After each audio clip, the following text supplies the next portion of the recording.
મહીસાગરના સોનેલા ગામમાં બાબા સાહેબ આંબેડકર હોલ ખાતે વાલ્મીકી સમાજના સંમેલનનું આયોજન કરવામાં આવ્યું હતું, જેમાં મોટી સંખ્યામાં લોકો ઉપસ્થિત રહ્યા હતા।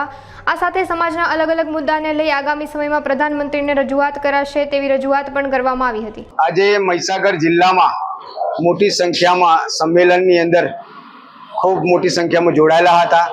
આજે ગુજરાત વાલ્મીકી સંગઠન દ્વારા મહીસાગર જિલ્લાની બોડી બનાવવામાં આવી છે। પ્રમુખ, ઉપપ્રમુખ, મંત્રી અને આખી બોડી રચના કરવામાં આવી હતી અને આવનાર સમયમાં નરેન્દ્ર મોદી સાહેબશ્રીના જન્મદિવસ નિમિત્તે આખા ગુજરાતમાં વેદનાપત્ર આપવાના છે।